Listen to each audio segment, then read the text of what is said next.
மனைவி ஆரோக்கியமாகவும் திடகாத்திரமாகவும் இருக்கிற போது அவள் எதெல்லாம் பிரியப்பட்டாலோ அதெல்லாம் செஞ்சு கொடுப்பான், அவளுக்கு வேணுங்கிறதெல்லாம் செஞ்சு கொடுப்பான். அதே மனைவி உடல்நிலை பாதிக்கப்பட்டாச்சுன்னா ஹாஸ்பிட்டல் போய் பாரு, என்னால் அவன் கூட அலைய முடியாது அப்படிம்பா. கூட வர்றதுக்கு அவன் தயாராக இருக்க மாட்டான். ரொம்ப முடியாமல் போச்சு, வீட்டில் எந்த விதமான வேலைகளையும் செய்ய முடியல, படுத்த படுக்கையாக இருக்க வேண்டிய சூழல் வந்துச்சு அப்படின்னா ரொம்ப கரிசனத்தோடு சொல்வது மாதிரியே சொல்லுவான். அம்மா வீட்டில் போய் 10 நாள் ரெஸ்ட் எடுத்துகிட்டு வாயேன் அப்படிம்பான்.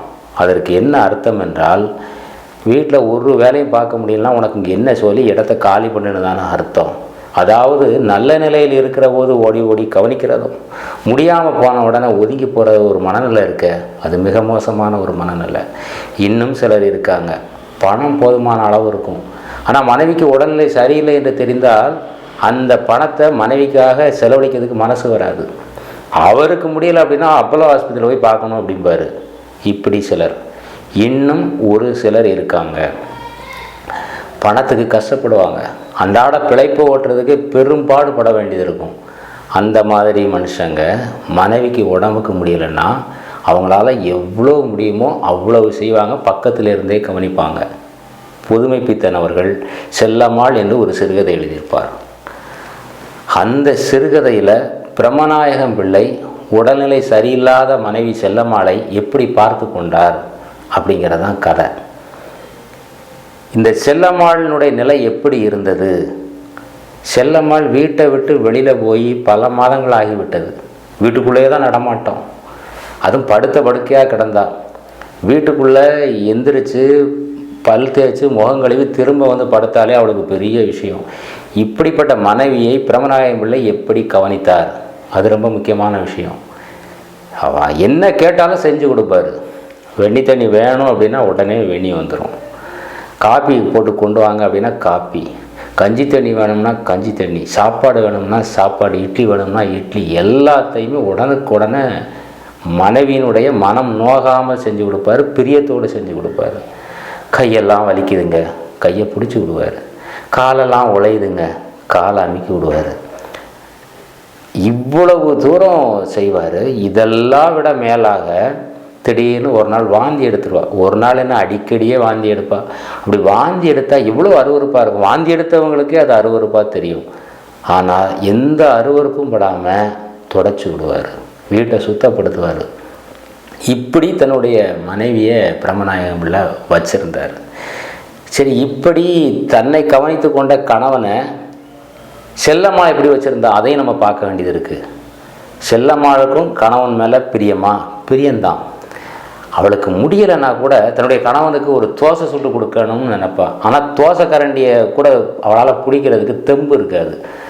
ஆனால் கணவன் வர்றதுக்கு முன்னாடியே தோசை சுட்டு ஆகணும் அப்படிங்கிறதுக்காக அந்த தோசை மாவை கரண்டியில் எடுக்கிறப்ப கையெல்லாம் கிடுகிடுகிடுன்னு நடுங்கும்.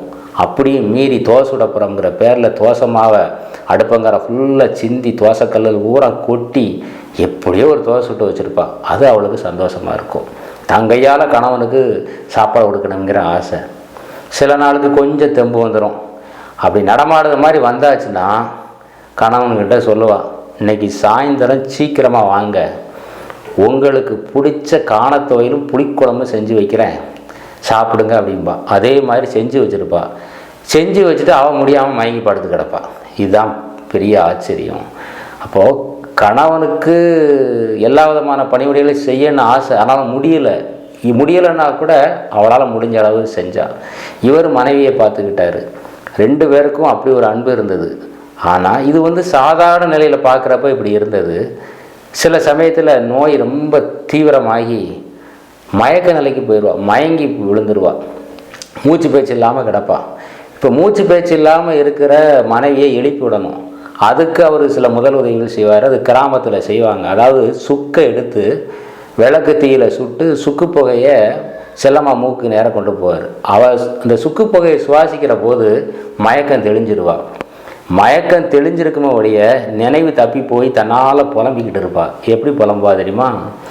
அவங்க அம்மா பக்கத்தில் இருக்கிற மாதிரி நினச்சிக்கிட்டு, அம்மா அந்த துறவியை வந்தால் கெட்டி போட்டுருவாம்மா, அவன் வர்றதுக்கு முன்னாடி என்னை ஊருக்கு கூட்டு போயிருமா அப்படின்பா. அந்த துறவி யார்? கணவன் பிரமநாயகம் பிள்ளை. அவர் தான் காலை அமைக்கிட்டு இருப்பார், அல்லது கற்பூர தைலத்தை காலில் தேய்ச்சி விட்டு இருப்பார். அவருக்கு அதை பார்த்தெல்லாம் எரிச்சலே வராது. அதை விட இன்னொரு காமெடி என்னென்னா, அம்மா செத்து 5 வருஷம் ஆச்சு, ஆனால் அம்மா உயிரோடு இருக்கிற மாதிரி தான் அவள் புலம்பிக்கிட்டு இருப்பாள்.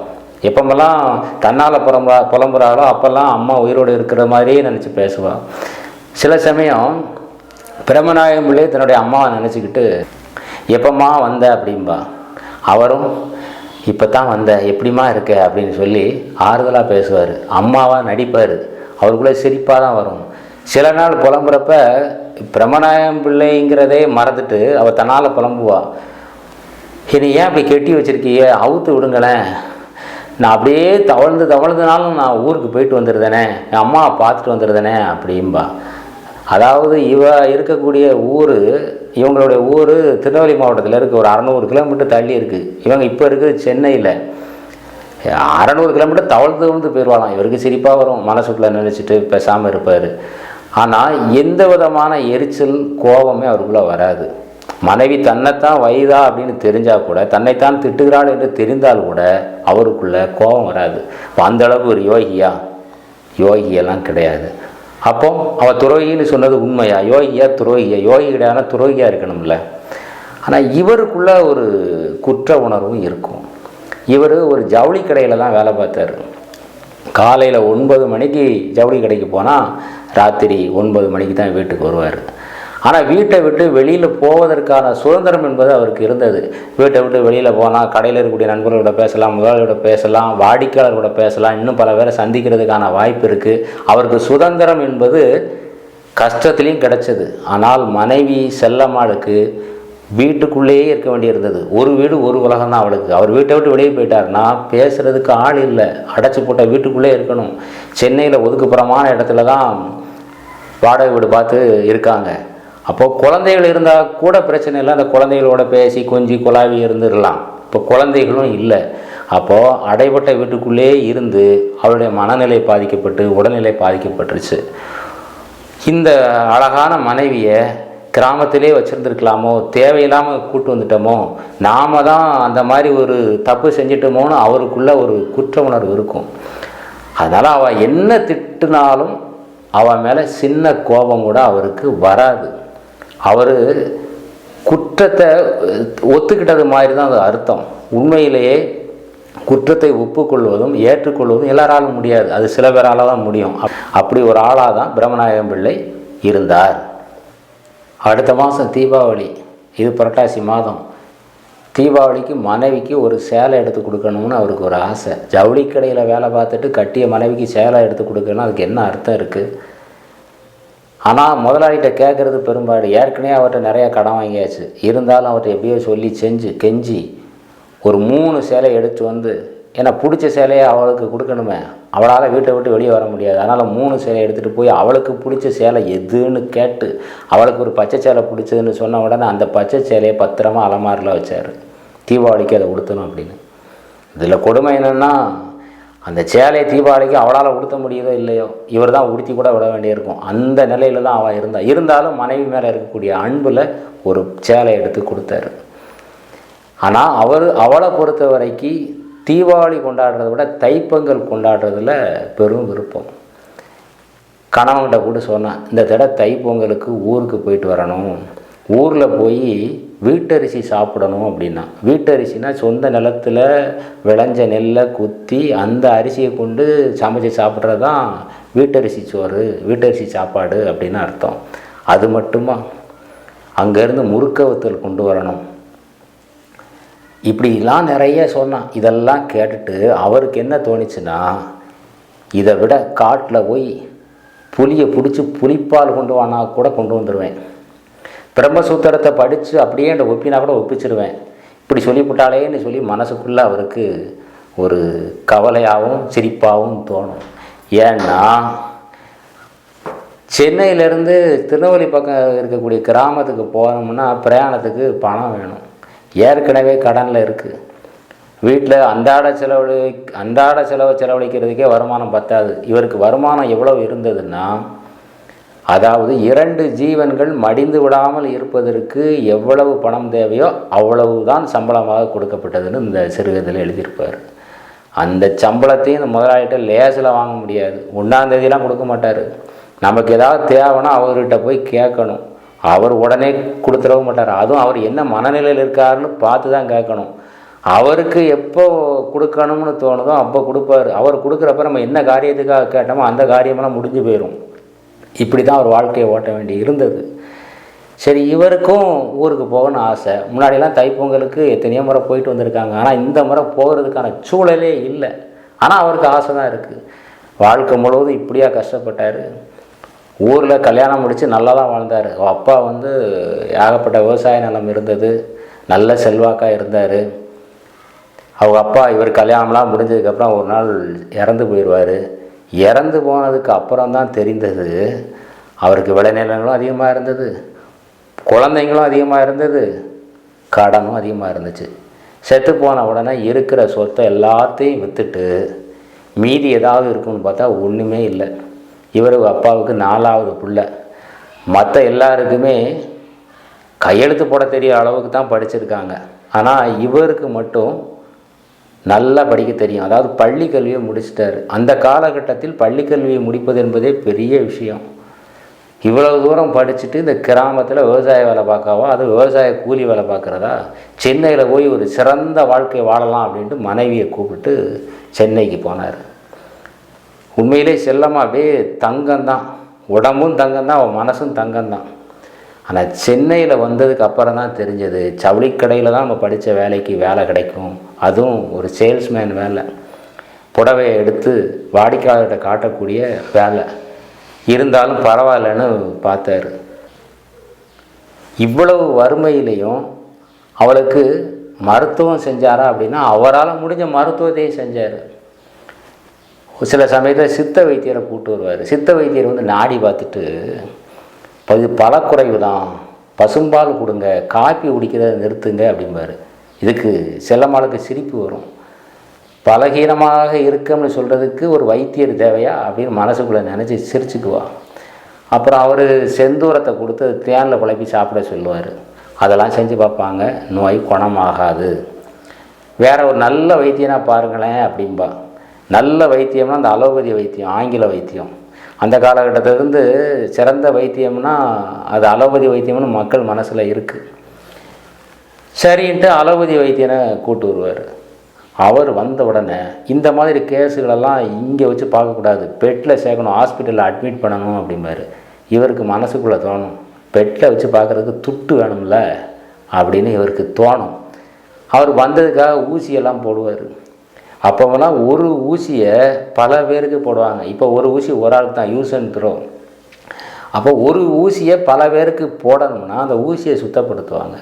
மருத்துவமனையில் சுத்தப்படுத்தணும் அப்படின்னா கொதிக்கிற வெந்நில அந்த ஊசியை போட்டு எடுத்திருப்பாங்க. வீட்டில் ஊசி போடணும் அப்படின்னா கையில் ஸ்பிரிட் விளக்கு வச்சுருப்பாங்க. அப்போ அந்த ஸ்பிரிட் விளக்கில் அந்த ஊசியை கொஞ்சம் நேரம் சூடாக்கி அப்புறம் ஆற வச்சு மருந்து ஏற்றி போடுவாங்க. இதையும் அந்த கதையில் பதிவு பண்ணியிருப்பார் புதுமைப்பித்தன். சரி, என்னதான் வைத்தியம் பார்த்தாலும் சரி, நோய் தீர்வது மாதிரியான சூழல் இல்லை. ரொம்ப மோசமான நிலைக்கு வந்தாச்சு. இப்போ அவளே புலம்ப ஆரம்பிச்சிட்டா. புலம்ப என்ன, ஒரு நாள் கணவனை கூப்பிட்டு, இனிமேல் எனக்காக தடபடால் எதுவும் பண்ணாதீங்க, நான் இனிமேல் உயிரோடு இருக்க மாட்டேன் அப்படின்னா, கொஞ்சம் வெந்நி போட்டு கொடுங்களேன் அப்படின்னா. இவர் மனசுக்குள்ளே அவள் இப்படி சொன்ன உடனே அப்படியே ஒரு படபடப்பு இருக்க தான் செஞ்சது. வெந்நியை போட்டு கொடுத்தாரு. குடிச்சிட்டு உன் கையை கொஞ்சம் கொடுங்களேன் அப்படின்னு கேட்டான். இவர் கையை நீட்டினார். 2 கையை அப்படியே இறுக பற்றிக்கிட்டு கிட்டத்தட்ட பல நிமிடங்கள் அப்படியே அமைதியாக இருந்தான். அமைதியாக இருந்துட்டு அப்படியே தூக்கத்துக்கு போயிட்டான். இப்போ இவர் மனசுக்குள்ளெல்லாம் அப்படியே ஒரு வருத்தம். இவரால் தூங்க முடியல, அவள் தூங்கிக்கிட்டு இருந்தா. ஒரு வேளை தூங்கிட்டாளா, என்னமோ ஆச்சான்னு சொல்லியெல்லாம் பார்த்தாரு. மூச்சு மட்டும் மென்மையாக அப்படி ஓடிக்கிட்டு இருந்தது. எழுப்பலாமா, 2 வார்த்தை அவர்கிட்ட பேசலாமான்னு இவருக்குள்ள ஒரு ஆசை. எழுப்புனா கஷ்டப்படுவாளே, நோயாய்ப்பட்ட தன்னுடைய மனைவியை கஷ்டப்படுத்திடக்கூடாதுங்க அமைதியாக இருந்தார். ஆனால் ஒரு ஈ அவன் மேலே உட்காந்துருந்தது. உட்கார்ந்த ஈ மூக்குக்குள்ளே போய் உட்காந்துச்சு. மூக்குள்ளே உட்கார்ந்த உடனே தன்னால் எழும்பிட்டான். எழும்பி கையை இப்படி ஆட்டினான். அவளுக்கு விழிப்பு வந்துருச்சு. எந்திரிச்ச உடனே அவள் கேட்டது என்ன அப்படின்னா, எனக்கு பசிக்கிறது மாதிரி இருக்குது, ஏதாவது கொடுங்களேன் அப்படின்னா. சரி அப்படின்னு இவர் எழுந்து போய் பாலை காய்ச்சி கொடுத்துடலாம் அப்படின்னு பாலை பார்த்தாரு. பால் திரஞ்சு போய் இருந்தது. பால் திரஞ்ச உடனே அவருக்கு பக்குன்னு ஆகிப்போச்சு. ஏன்னா பால் திரஞ்சிச்சுன்னா ஏதோ ஒரு நடக்கக்கூடாத சம்பவம் நடக்க போகுதுங்கிற ஒரு உள்ளுணர்வு அவருக்குள்ளே உறுத்திச்சு. சரி பரவாயில்ல, எலுமிச்சம்பழம் இருக்குது, அதை வச்சு ஒரு எலுமிச்சை பானம் தயாரிப்போம்னு வெண்ணி தண்ணியில் எலுமிச்சம்பழத்தை புழிஞ்சு கருப்பட்டியை போட்டு கலக்கி அந்த எலுமிச்சை பானத்தை ஒரு சின்ன டம்ளரில் ஊற்றி அவரே கொடுத்தாரு. 2 மடக்கு தான் குடித்தா. 3ஆவது ஊற்றுறப்ப அப்படியே வாய் வழியாக அப்படி ஒழுகிட்டு வந்துச்சு. அப்போவுமே அவருக்கு பயம் வந்தாச்சு. அப்புறம் பார்த்தா எனக்கு என்னமோ வருத மாதிரி தெரியுதுங்க, எனக்கு உடம்பெல்லாம் ஜில்லுன்னு வந்துடுச்சு அப்படின்னு அவள் வேற சொல்கிறா. அப்போ சொன்னது மட்டும் இல்லாமல் கை காலெல்லாம் அப்படியே வெட்டி வெட்டி இழுக்கு. இவர் கற்பூர தைலத்தை வச்சு தேய்ச்சி விடுறாரு. அப்புறம் தவிட்டு ஒத்தனம் கொடுத்து பார்க்குறாரு. என்ன செஞ்சாலும் அவளுக்கு ஒரு உணர்வு வருது மாதிரி இல்லை, வெட்டி வெட்டி இழுத்துக்கிட்டு இருக்கு. திடீர்னு பார்த்தா அப்படியே வெட்டுறது நின்று போச்சு. இவருக்கு பதட்டத்தில் அப்படி நெஞ்சு மேலே அப்படி கையை வச்சு பார்த்தாரு. மூச்சு இல்லை, மூச்சு போயிடுச்சு. செல்லம்மா பேரற்ற உடம்பானாள் அப்படிங்கிற மாதிரி ஆயிட்டாவா. இப்போது அவர் சுவரை பார்த்தாரு. அப்போ அந்த அறையில் ஒரு விளக்கு எரிஞ்சிக்கிட்டு இருந்தது. அந்த விளக்கோட வெளிச்சம் இவர் மேலே பட்டு இவருடைய நிழல் சுவரில் விழுந்தது. இது ஒரு ராத்திரி நேரம். அப்போது அந்த நிழலை பார்த்த உடனே இவருக்கு தோணிச்சு, நெஞ்சில் கையை வச்சு அப்படி தோண்டி பறித்து அவள் உயிரை எடுக்கிற ஒரு ஆள் மாதிரி தான் இவருக்குள்ளே ஒரு உணர்வு வந்தது. ஒருவேளை செல்லம்மாளை நாம் தான் வம்பாக்கிட்டோமோ அப்படிங்கிற ஒரு குற்ற உணர்வு அவருக்குள்ளே இருந்தது அப்படிங்கிற விஷயத்தை புரிந்து கொள்வதற்காக இந்த காட்சியை புதுமைப்பித்தன் எழுதியிருப்பார். செத்து போயிட்டான்னு தெரிஞ்ச உடனே கூக்குரல் எடுத்து அழுகலை, படபடப்பாகலை, ரொம்ப நிதானமாக இருந்தார். அவரை பொறுத்த வரைக்கும் ஒவ்வொரு நாளும் பட்ட அவஸ்தை, செல்லம்மா பட்ட அவஸ்தை இருக்க, அதாவது மனுஷன் இருந்தாங்கன்னா ஒரு ஆரோக்கியமாக நல்லா இருக்கணும், ஒவ்வொரு நாளும் துன்பப்படுறது இருக்க, அவங்களுக்கு மிகப்பெரிய விடுதலை எதுன்னா இப்போதைக்கு அந்த உயிர் போகிறது. செல்லம்மாளுக்கு மிகப்பெரிய விடுதலை கிடச்சிருச்சு. தினசரி பட்ட அவஸ்தையிலேருந்து அவள் மீண்டுட்டான் அப்படின்னு அவர் உணர்ந்தார். இதுதான் அவளுக்கு இப்போதைக்கு கிடைச்ச ஒரு நல்ல விஷயம், நல்ல விடுதலைன்னு அவர் மனசுக்குள்ளே தோணுச்சு. மனைவி இறந்துட்டா, ஆனால் உண்மையான விஷயத்தையும் கூட அவர் யோசித்து அந்த இடத்துல பார்த்துட்டு இப்போ மனைவிக்கு செய்ய வேண்டிய காரியங்களை செய்யணும் அப்படின்னு முடிவெடுத்துட்டார். கால் 2 பக்கம் அப்படி நீட்டி கிடந்தது. நீட்டி கிடந்த காலை அப்படி பக்கத்தில் சேர்த்து வச்சார். கை ஒரு மாதிரி கிடந்துச்சு, அந்த கையை அப்படி ஒன்றா சேர்த்து வச்சார். கண்ணோட கண்ணை மூடாமல் பாதி திறந்திருந்தது, அதை மூடினார். திறந்திருந்த வாயை மூடி வச்சார். அதுக்கப்புறம் மனைவியை குளிப்பாட்டணும். இது சென்னை நகரம், இங்கெல்லாம் யாரும் வரமாட்டாங்க, கிராமத்துலனா ஓடி வருவாங்க. நாம் தான் மனைவியை குளிப்பாட்டணும். அதுக்காக வெந்நி வச்சார். அவள் சாதாரண காலகட்டங்களில் குளிக்கிறதுக்கு எந்த அளவுக்கு சூடு பண்ணுவாளோ அதே அளவுக்கு சூடு பண்ணி வெந்நி போட்டார். இப்போ வெந்நி போட்டு வச்சுட்டு மனைவியை தூக்குதார். எத்தனையோ நாள் தூக்கியிருக்காரு. மனைவி அவ்வளோ லேசாக இருப்பா. ஏற்கனவே உடம்புக்கு முடியாமல் போய் அவ்வளோ லேசாக இருந்தா. ஆனால் இன்றைக்கி கனமாக தெரிஞ்சது. செத்துப்போனால் அந்த உடம்பு கணக்கும் அப்படின்னு சொல்லுவாங்க. அது உண்மைதானோ அப்படிங்கிற மாதிரி நினச்சிக்கிட்டே மனைவியை தூக்கிட்டு போனார். மனைவியை உட்கார வச்சு தன்னுடைய முழங்காலில் சாத்தி வச்சு வெந்நியை ஊற்றி குளிப்பாட்டினார். அவருக்கு இன்னொரு ஆசை கூட இருந்தது, மஞ்சப்பொடி தேய்ச்சி மனைவியை குளிப்பாட்டணும் அப்படின்னு. ஆனால் மஞ்சப்பொடி எங்கே இருக்குதுன்னு அவருக்கு தெரியலை. இல்லைனா அதை எடுத்து வந்து குளிப்பாட்டியிருப்பார். நல்லா வெந்நி ஊற்றி குளிப்பாட்டிட்டு ஒரு துண்டை எடுத்து துவட்டி அந்த அறையெல்லாம் சுத்தப்படுத்தி அந்த அறையில் படுக்க வச்சார். படுக்க வச்சுட்டு தீபாவளிக்காக உடுத்தணுன்னு ஒரு பச்சை சேலை வாங்கி வச்சுருந்தார். அவளுக்கு பிடித்த அந்த பச்சை சேலை, அந்த பச்சை சேலை எடுத்து இவரே கட்டி விட்டார். கட்டி விட்டுட்டு விபூதி எடுத்து நெத்தி நிறைய பூசி நெத்தியில் ஒரு நல்ல வட்டமாக ஒரு குங்குமம் பொட்டு வச்சு விளக்கை ஏற்றி வச்சார். விளக்கை ஏற்றி வச்சுட்டு அவளுக்கு முன்னால் ஒரு நிறை நாளியை வச்சார். யாராவது இறந்துட்டாங்க அப்படின்னா அந்த நாளில் நெல்லை வச்சு பக்கத்தில் வைப்பாங்க. அந்த நாளி நிறைய நெல்லை வச்சு வைப்பாங்க. அப்படி வச்சார். அடுத்து பத்தியை எடுத்து பொருத்தி வச்சார். சாம்பிராணி புகை போட்டால் நல்லா இருக்குமேன்னு சொல்லி தேடி பார்த்தாரு. எப்போவோ சரஸ்வதி பூஜைக்கு வாங்கின சாம்பிராணி இருந்தது. அதை கங்கு எடுத்து சாம்பிராணி துகளை போட்டு புகையை உருவாக்குனார். எல்லா சடங்குகளும் செஞ்சுட்டு இப்போ மனைவியை பார்த்தார், அமைதியாக பார்த்தார். இப்போ தான் அவருக்கு ஒரு நிதானமாகவே வந்தது. மனைவியை பறிகொடுத்து விட்டோம் அப்படிங்கிற உணர்வு வந்தது. வீட்டை விட்டு வெளியில் போவோம்னு வீட்டை விட்டு வெளியில் போய் முற்றத்தில் நின்னார். அப்போ தான் குளிர்ந்த காற்று வீசின உடனே அவளுக்கு ஒரு பெரும் விடுதலை கிடைத்ததுங்கிற உணர்வு அவரால் உணர முடிஞ்சது. இப்போது அவர் கூட வேலை பார்த்த ஒருத்தன் வரான், முனியசாமி. அம்மாவுக்கு எப்படி இருக்குது அப்படின்னு கேட்டான். அம்மா தவறி போயிட்டாங்க அப்படின்னாரு. அவங்ககிட்ட அந்த இறுதிச் சடங்குக்கான எல்லா பொறுப்பையும் ஒப்படைச்சிட்டு மீண்டும் வீட்டுக்குள்ளே வந்தார். தன்னுடைய மனைவியை மறுபடியும் ஒரு கணம் அப்படியே பார்த்தார். பார்க்குறப்ப மனைவியினுடைய உடம்புல ஒரு ஈ உட்கார்ந்துருந்தது. செத்துப்போன உடம்புல ஈ உட்கார்ந்துருந்தானே, பாய்ச்சா உட்கார்ந்துருந்தானே அப்படின்னு அவரால் விடதுக்கு மனசு இல்லை. மனைவி உடம்புல ஈ உட்காரக்கூடாதுங்கிறதுக்காக விசிறி எடுத்து மனைவிக்கு அப்படியே காற்று வீசினார். ஈ பறந்து ஓடிச்சு. எப்படியோ விடிந்தது. விடிஞ்ச உடனே யாரோ ஒரு பெண்ணு இறப்பை கேள்விப்பட்டு அவருடைய வீட்டுக்குள்ளே வாரா. வந்து ஒப்பாரி வச்சு அழுகிறா. மனைவியை பறிவுடுத்த இவரே தைரியமாக பக்கத்தில் உட்கார்ந்துருந்தார். ஆனால் அவள் அழுகை ஒரு போலியான அழுகை. ஏன்னா துஷி வீட்டில் வந்துட்டு அழணும், அந்த சடங்கை தான் அவள் செஞ்சாள். அப்போது அவளுடைய அந்த போலியான அழுகையை மறைப்பதற்காக முற்றத்தில் சங்கொலி ஒலித்ததுன்னு சொல்லி கதையை முடிச்சிருப்பார். இந்த கதையை எந்த இடத்துல ஆரம்பிச்சிருப்பார் தெரியுமா? இந்த கதையை செல்லம்மாள் இறந்து விட்டால்தான் கதையை ஆரம்பிச்சிருப்பார். இப்பொழுதுதான் செல்லம்மாவின் மூச்சு ஒடுங்கியது, அவளுடைய நாடி அடங்கியது, செல்லம்மாள் இப்பொழுது பெயரற்ற உடம்பானாள் அப்படின்னு எழுதியிருப்பார். அதாவது பணமாயிட்டா அப்படிங்கிறத அப்படி எழுதியிருக்காரு.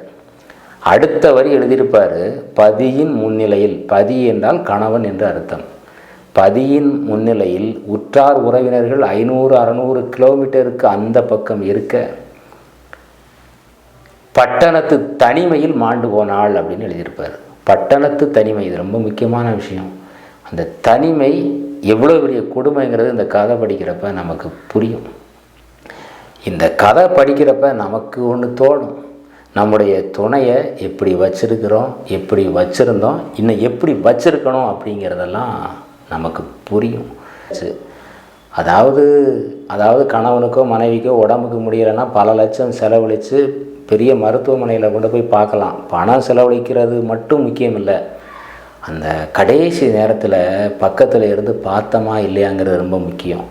அவங்க சாகிறப்ப என்னுடைய கணவனுக்கு முன்னாடி தான், என் மனைவிக்கு முன்னாடி தான் உயிர் போகணும் அப்படின்னு ஆசைப்படணும். அந்த அளவுக்கு ஒரு அன்பு இருந்திருக்கணும். என் உயிர் போகிறப்ப மட்டும் அந்த உயிர் இருக்கக்கூடாது, அது அவர் முன்னாடி நான் சாகக்கூடாதுங்கிற மாதிரியான ஒரு எண்ணம் இருக்க முடியாத வாழ்வை வாழ்ந்துடக்கூடாது. கணவன் மனைவிக்குள்ள ஒரு நல்ல வாழ்வுங்கிறது அமையணும் அப்படிங்கிறது தோணும். மீண்டும் ஒரு நல்ல கதையில் உங்களை சந்திக்கிறேன். நன்றி.